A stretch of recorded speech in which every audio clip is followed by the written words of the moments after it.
तो दिल्ली में बीजेपी का राष्ट्रीय अधिवेशन शुरू हो गया है। दिल्ली के भारत मंडपम में आयोजित 2 दिवसीय राष्ट्रीय अधिवेशन का आज दूसरा दिन है। बता दें, इसमें बीजेपी शासित राज्यों के मुख्यमंत्री परिषद की भी बैठक होगी।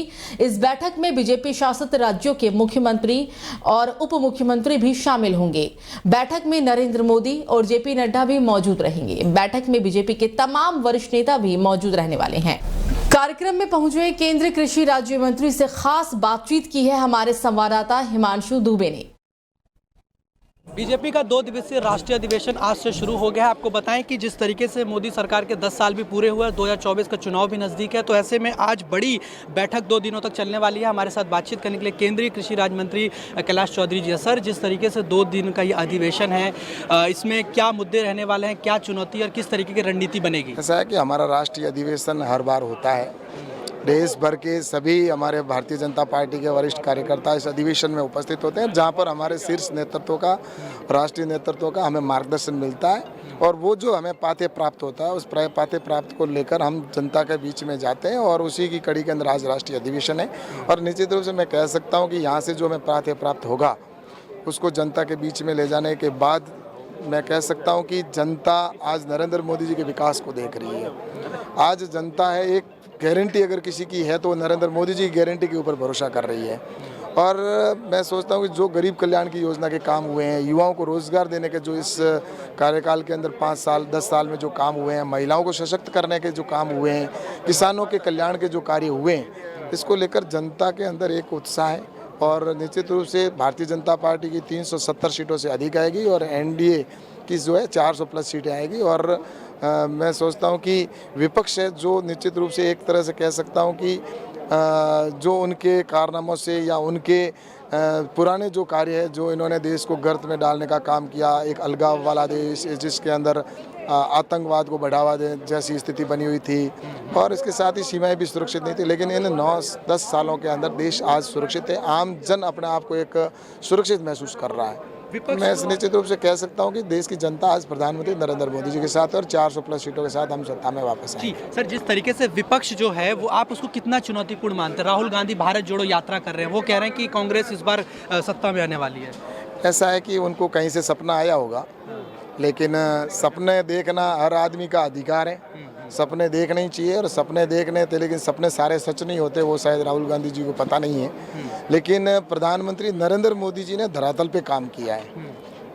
वो सपने नहीं देखते, वो धरातल पर काम करते हैं और उन्होंने किसानों के कल्याण के काम किए हैं, महिलाओं को सशक्त करने के लिए जो काम हुआ है, युवाओं को रोजगार देने का काम हुआ है कि और उसके साथ ही गरीब कल्याण की योजना है, इंफ्रास्ट्रक्चर को मजबूत करने का काम हुआ है देश भर के अंदर, चाहे रेलवे कनेक्टिविटी हो, एयर कनेक्टिविटी हो, हाईवे शानदार बनाने की बात हो या एक्सपोर्ट करने वाला देश हथियारों के अंदर भारत का बन जाना, मोबाइल एक्सपोर्ट कर देश बन जाना और सीमाएं सुरक्षित हो जाना। तो ये बदलता हुआ भारत है और विकसित भारत की सपना जो हमारे 2047 का है उसको हम पूरा करने जा रहे हैं। इसलिए देश की जनता प्रधानमंत्री नरेंद्र मोदी जी के साथ। बस आखिरी सवाल है कि जिस तरीके से आप कृषि राज्य मंत्री हैं, सर एक आखिरी सवाल है बस जी। तो देखिए, ये हमने बातचीत करी जो कृषि राज्य मंत्री हैं, जिन्होंने साफ तौर पे कहीं ना कहीं बोला कि किस तरीके से भारत अब विकसित हो रहा है प्रधानमंत्री नरेंद्र मोदी के नेतृत्व में, और कहीं ना कहीं 2024 के चुनाव में बीजेपी को 370 सीटें और एनडीए को 400 पार सीटें आने वाली है। वीडियो जर्नलिस्ट संदीप के साथ में हिमांशु दुबे, दिल्ली 24 न्यूज़, दिल्ली। राष्ट्रीय अधिवेशन में उत्तराखंड के पूर्व सीएम रमेश पोखरियाल निशंक भी पहुंचे। निशंक ने कहा, हमारा लक्ष्य 400 के पार और मोदी जी की तीसरी बार सत्ता में वापसी तय है। रमेश पोखरियाल निशंक ने राहुल गांधी की भारत जोड़ो न्याय यात्रा पर भी निशाना साधते हुए कहा कि मजबूरी में राहुल गांधी भारत जोड़ो यात्रा निकाल रहे हैं। इन्हीं तमाम मुद्दों पर बात की है हमारे संवाददाता हिमांशु दुबे ने। बीजेपी का 2 दिवसीय अधिवेशन जो है वो शुरू हो गया है। तमाम जो नेता हैं उनके आने का सिलसिला लगातार जारी है। इसी बीच हमारे बीच उत्तराखंड के पूर्व मुख्यमंत्री रमेश पोखरियाल निशंक जी हैं। सर, जिस तरीके से 2 दिन का ये पूरा कार्यक्रम है, क्या लगता है, क्या रणनीति रहेगी, क्या मुद्दे रहेंगे और किस तरीके से आप देखते हैं 2024 का चुनाव? स्वाभाविक है कि रणनीति अगला आने वाला चुनाव है और जिस तरीके से जिस समय में ये राष्ट्रीय अधिवेशन हो रहा है, बहुत उत्साह है लोगों में, उल्लास है और आगे क्योंकि चुनाव है और इस समय 400 पार करना है, तो इसलिए जो जिला अध्यक्ष सहित ऊपर के जितने भी पदाधिकारी हैं और उधर 1000 से भी अधिक ऐसे पदाधिकारियों का एक महासम्मेलन ही हो रहा है।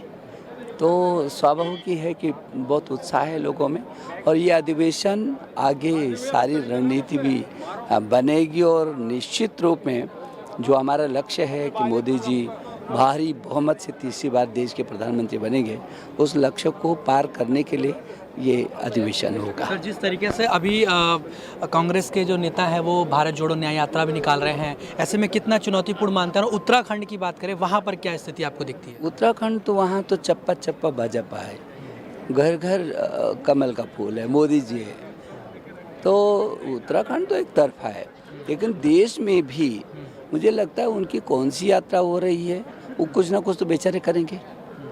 अब उनको परेशानी है, कभी यात्रा करेंगे, उनको करना भी चाहिए, यात्रा ही करनी चाहिए, उनको करना ही चाहिए। सर जी, एक आखिरी सवाल, जिस तरीके से अभी ये खबर निकल के आ रही है कि जो कमलनाथ हैं वो जो हैं बीजेपी में शामिल हो सकते हैं, दिल्ली वो आप पहुँचे हैं, क्या लगता है कितने बड़ा झटका लगने वाला है? आप चुनाव के आते आते देखिएगा कि कितने कितने लोग सब भारतीय जनता पार्टी में आते हैं। जी, बहुत धन्यवाद। तो देखिए, ये हमने बातचीत करी जो कि रमेश पोखरियाल निशंक जी हैं, उत्तराखंड के पूर्व मुख्यमंत्री, जिन्होंने साफ तौर पे बोला है कि कैसे जैसे जैसे चुनाव नज़दीक आएगा वैसे वैसे जो तमाम दिग्गज नेता हैं दूसरे दलों के भी, वो भी कहीं ना कहीं बीजेपी में शामिल होंगे। वीडियो जर्नलिस्ट संदीप के साथ हिमांशु दुबे, डेली 24 भारत, दिल्ली। तो दिल्ली के भारत मंडपम में आयोजित बीजेपी के 2 दिवसीय राष्ट्रीय अधिवेशन का आज दूसरा दिन है। कार्यक्रम में पहुंचे उन्नाव से बीजेपी सांसद साक्षी महाराज से खास बातचीत की हमारे संवाददाता हिमांशु दुबे ने। बीजेपी का 2 दिवसीय जो सम्मेलन है वो शुरू हो गया है, अधिवेशन, और तमाम नेताओं के आने का सिलसिला लगातार जारी है। हमारे साथ बातचीत करने के लिए बीजेपी के वरिष्ठ नेता और उन्नाव से सांसद साक्षी महाराज जी। सर, जिस तरीके से आप यहाँ पहुँचे हैं, क्या लगता है कि कितना चुनौती आने वाले चुनाव में आपको दिखता है, और इस क्या रणनीति बन सकती है इस अधिवेशन के जरिए? इस अधिवेशन की गहमी और रास्तों पर लगा हुआ जाम अपने आप ये स्पष्ट करता है कि हिंदुस्तान में मोदी की लहर नहीं, आंधी है। और मोदी की आंधी इसलिए है, सबका विकास, सबका साथ, सबका विश्वास, सबका प्रयास। इस महामंत्र के साथ मोदी जी ने अटक से कटक तक, कन्याकुमारी से कश्मीर तक सारे भारत को तो एक जोड़ा है, विकास किया ही है, परंतु सारे विश्व में भारत का बहुत सम्मान बढ़ाया है। इस कारण से मैं पूर्ण विश्वास के साथ कह सकता हूं, अब की बार 400 पार। जी सर, आप उन्नाव से भी सांसद हैं, तो आपको ऐसे में क्या लगता है वहाँ की जनता में क्या माहौल है, और किस तरीके से आपने जो कामकाज किया, आपको लगता है कि एक बार फिर से जनता जो है बीजेपी को जिताएगी? पार्टी ने मुझे जब जहाँ की जिम्मेदारी दी, मैंने मथुरा से प्रारंभ किया था।